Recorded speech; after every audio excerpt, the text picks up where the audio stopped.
Hi, my name is Lin Nguyen, and I had just gotten a request to record a video in 3ds Max covering 3-point lighting using mental ray.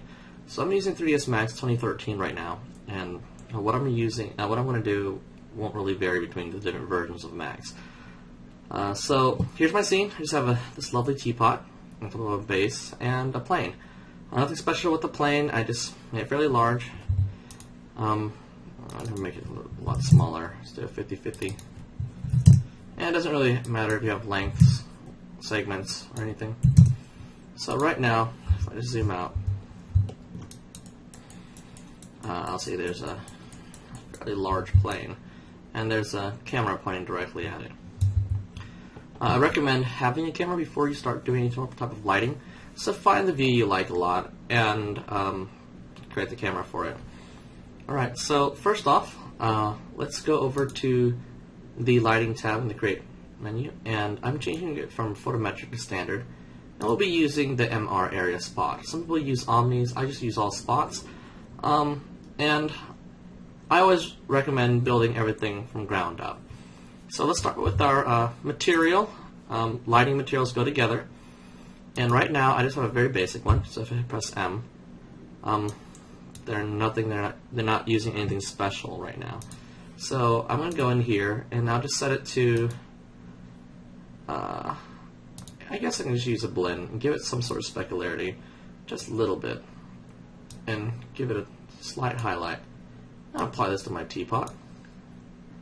And for the ground, I'm just using basic material. And for the teapot, I'm going to turn on two-sided because it's an interior and I don't want to be invisible. Okay. Now that I have that, let's change our renderer to mental ray. So I'm going to scroll all the way down here, click Assign Renderer, Production. I'm changing this to NVIDIA mental ray. Let's do a quick render first. Let's just see how it looks like. When we first start it, it'll take Final Gather and everything into account. So my setup today, we're not going to use Final Gather. We're just going to use just default, so we can go over the basics and what we should think about when we go about doing 3-point lighting. Alright, so here it is. And I'm going to darken my materials, mainly because it seems a bit light right now. So I'm going here, just take that down a bit. Same with the rest. Let's do render again. And there we have it. Dark gray, no lighting, nothing special at all. So let's go in and go over the basics. So what is a 3-point light system exactly? So if I go to perspective, you typically have 3 different types of lights, which is a given, and one is a key light. The key light is the main light that lights almost everything in your scene or your object. Then you have a fill light, which normally is a bounce effect that fills on the opposite side. So if your key light's coming from this direction, your fill is going to come from just general area over here. Then you have a back rim light hitting the back, fairly strong. So typically what I have is I have a pretty strong key light, a very strong backlight to get that rim highlight around everything, and a fill light that's fairly soft. The colors are entirely up to you. I prefer using a key light that's very warm, followed by a cool toned back and fill. Some people can reverse that too. You typically see that orange and blue lighting. It's everywhere, but it's because it works. It really pushes a 3D form out. So I'm going to do the top view right now because I find it easier to set everything. Here's the angle of my camera. So my key light I'm going to have coming somewhere around here. My fill in this general area in my back, pretty much the opposite of where the camera is showing. So I'm going to use the MR area spot, and I'm just going to draw the 3 lights. Here's one. These angles can be adjusted. 2, 3. And the nice part with the newer versions of 3ds Max, you can really see the lighting inside of the viewport, so you don't have to do renders as often just to see the effect. So now with that, I'm just pressing P to go to the perspective, and I always focus on each light one by one, so I'm going to turn off the other lights. So with them selected, I'm just going to go in here and turn it off, Click on this one, turn it off. And for my perspective cam, for the sake of being able to see everything, I'm going to click on the realistic word here and go to lightings and shadows and illuminate with default lights. This way I can always see what's going on. I'm going to go to my 4 viewport view, just Alt W. That way we can see both of them. And I'm going to take this and pull this out. This view over here is going to change to my camera. So I'm going to select it, press C, it'll jump to my camera view. Press F3 and change this over to illuminate with scene lights. And I'm also going to go and turn on my show safe frames. And if you guys don't see the action or title saved on yours, just click on the plus sign, go to configure viewports. Under the save frames, there's a checkbox for action save and title save. You can also change the actual numbers for it if you want to. I'm just going to default. Okay. And we can adjust anything we want. Let's say this we think is too far. We can always click in here. We can always do a field of view, closer. And right now, this is exactly how my key light looks like. I'm going to pull this up. That way we can actually see what's going on. And the cool part of it is you can actually see the shadows happening in the viewport here. So it's not like you can't tell what's going on. You can actually see it. I prefer having a fairly warm-toned key light. So I'm going to choose a orangish tint.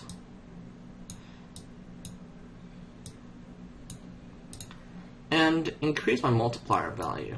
Let's try 1.25. It's a bit too pink. Let's pull a little more on the yellow side. And with that, I'm just going to click render to see how it looks. So this is how it looks like. Nothing special. This gives us our basic setting. I haven't changed anything inside here other than turn off final gather. So right now it's about 6 seconds, not bad. Okay, so if you look in here, the nice part is each time I change the shadow settings for my light, it'll kind of try to update in the viewport too. So with this known, I'm going to go under the ray trace shadow properties. Let's look at some of the settings I have for my area spot. Area light parameters. Okay, this here will change how soft the shadow will be on the edges. So I'll increase that just to 10. 10. If you click in this viewport, it'll update. Notice how whatever I typed in changed. Let's go back to 1. 1. And I'm going to click back on this viewport. And you see how the drop off is very sharp here. So width and height, they don't have to be the same. You can also change the disk. Play that with the radius. I can do a 10 radius here. If I click on this, you can see how soft that is. I'll keep with the radius. I like how the drop off is a lot more realistic in this sense. Let's just click in here and render so you can see how similar the shadows actually appear with the viewport and in the render. Actually, if you look at your viewport, shadows look better than your render, and that's simply because my soft shadow precision is lower right now, so it doesn't calculate as well. So with that being said, you can see how similar these two are, and sometimes I actually like the viewport version more than my render. Nothing's wrong with that. I'll click on my viewport version, just press G to turn off the grid because I just don't like it being there. Okay, now that we have this light, I'm going to turn it off and focus now on my fill. I'm going to turn this on now, and now we see the fill light. Let's move this up. I'm going to move this actual focal point up a little bit higher too. And we can already see how this looks like. Right now we have a fairly hard shadow, and I want to soften that too. Let's do a 5. Let's do a disk. 5. How does that look? Still I can get it softer. Remember, when you increase the radius, your samples must increase. But for now, for the sake of just testing some stuff, I'll change those samples afterwards. Okay, so that's what we have. And I want to show you a really neat trick. I'm going to render this first, just so we see it. And each of these lights are giving us a little spot, a little shine there. If you don't want that to be there and you want the focus to shine just on this side where the key light is, we can simply select our light, and under the advanced effects you'll find there's a checkbox for specular. You can turn off the specular highlight, so the focus of this will only have the specular highlight only where you want it with the key light. So turn it off. And we'll turn it on and off later just so you can see how the whole thing composites. This way I get a softer feel over here and focus all the highlights on this side with the key light when I have that in. And I already have a fairly cool color right here, and it's a 0.5, which isn't bad. Careful about going too high because that doesn't feel like a fill anymore. It starts overpowering the actual key light. Remember, this is only for a fake bounce light effect. So if you were to shoot this in person, a lot of times you'll see someone have maybe a reflector of some sort down here for the individual or object they're trying to light, and that whole point of that is so when light hits it, reflects right back to help fill up some of the shadows in the area here, just softening the whole appearance of the scene. So I like having it at least half of the strength of the key light.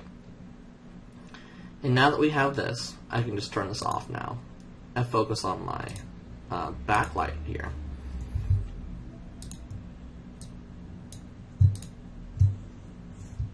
Alright, so here's my backlight, and right now it's too weak. I'm going to make it at least a 1. Let's move it up.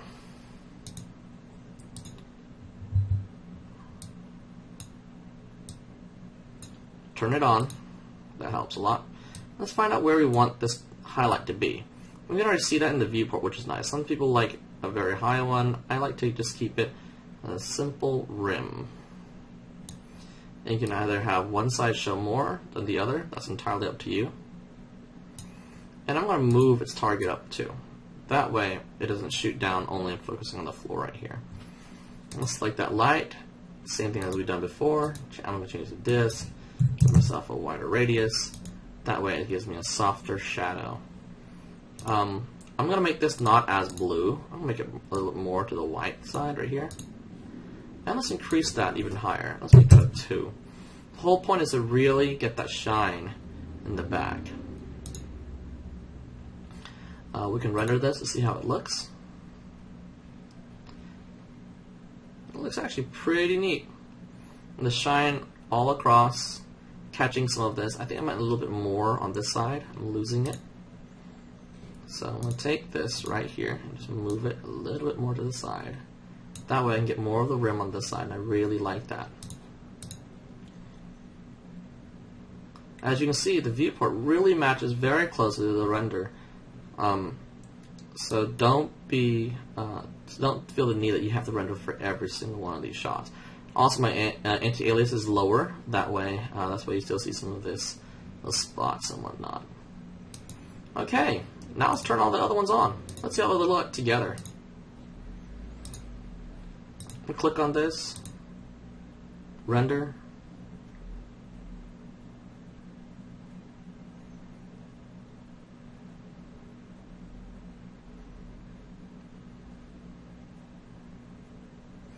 And it doesn't look that bad.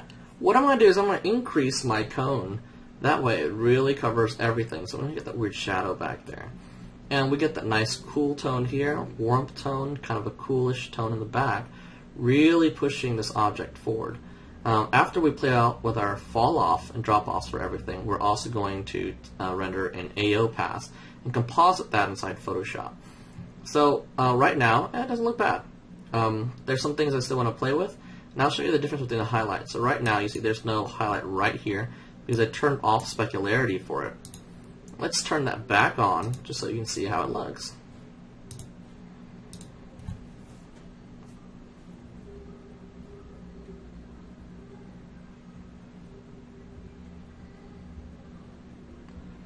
And now you can see a slight blue highlight. That's entirely up to you if you like it. Some people don't. Some people do. In this case, I kind of like it. I do kind of like that little highlight. But usually, because it's a fill light, it doesn't really have a strong highlight in the center. So if you really want it to be more realistic, I would say, kind of turn it off, because normally it's a reflected bounce. That's very diffuse. So I want to turn that off. And let's play with the drop-offs for these shadows. So each of these lights, if I click on it, you'll find underneath there is a spotlight parameter. In this case, it's right down here. And I can play with how much area it falls off for me. I can also increase my hotspot beam, so it just covers more of the area. This way, I don't get as much of a shadow. I'm also getting a shadow from this being so close. I want to pull it back further. That way, there's no shadows. So notice when I pull this back, it covers more of this whole area here. I can do the same with these too. But I think this makes it look better.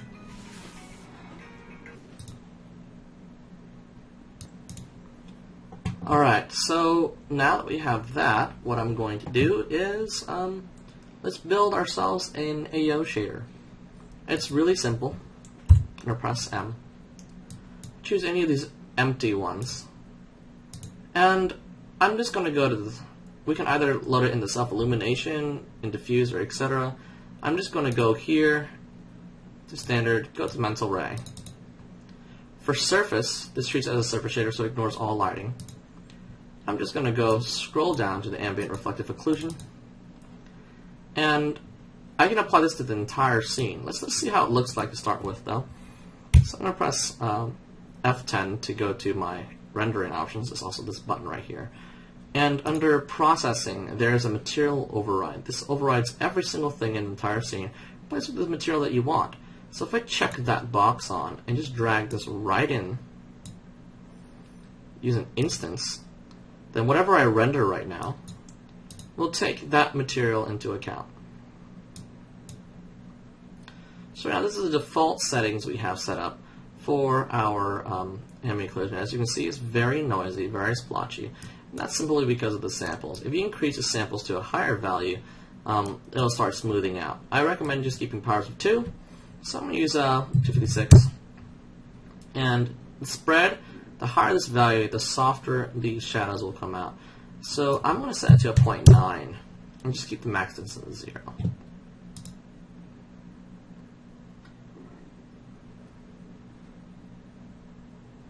As you see it's a lot softer, a lot less spots. It takes a longer time though. Of course, the higher your samples, the longer it'll take to render. So a technique a lot of artists use is they bake out this information and apply it to the actual material. That way, whenever you render it, it already has the AO baked in. But if you have all the time in the world, might as well. That's up to you. If you have a very strong processor, this could come out really fast. And just like that, we have our AO pass. And I'm just going to save this over my other AO. I was doing a test before this. I'm just going to override this one. 32, sure, whatever. I'm saying as a target right now. That way I don't have any compression. And to toggle it back to what it used to be, all you need to do is uncheck that box and just click render. It renders the scene that we had earlier. At this point you can also decide, would I like to have a brighter key light, stronger, or lighter? That's entirely up to you. It's all your call. Right now it's fairly warm, pretty even toned. So I think I'm going to boost this up a little bit higher. I'm going to try 1.75 just to make the key light really pop.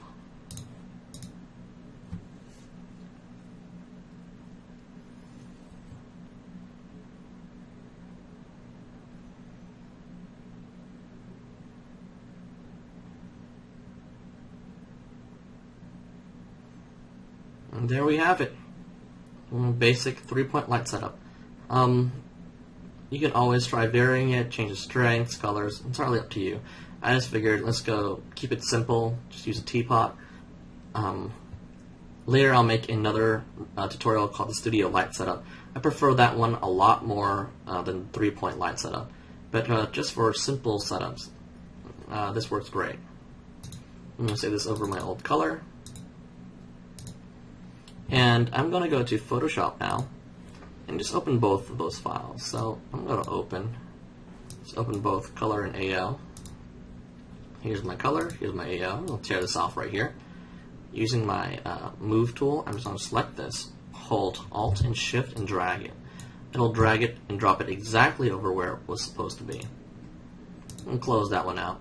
And most people, they just go straight to multiply, and I don't recommend going straight to multiply because the multiply values can be kind of strong sometimes.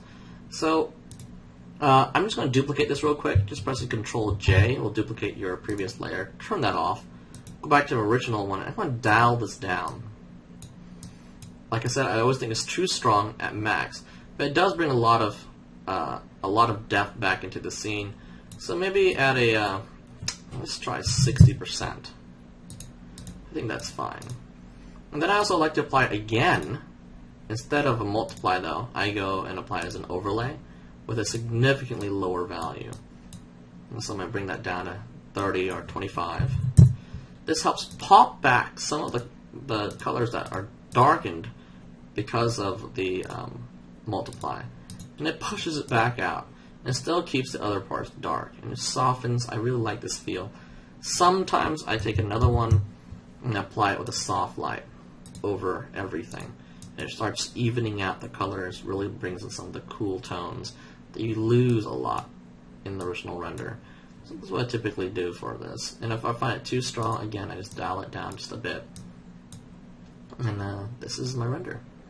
Most renders are composited afterwards. Film, they do composites in After Effects or Nuke or equivalent program, while in just stills, they do a lot of compositing afterwards and people paint on top. But if you want to keep it basic 3-point lighting, this should do it pretty well for you. If you really want the indirect illumination, you can also do a render with that turned on. Right now, again, my Final Gather is turned off completely. I could turn that on. It'll take longer, and I can even change my environment color, take that into effect, and start lighting my entire scene with it. But yeah, for now, I think this works.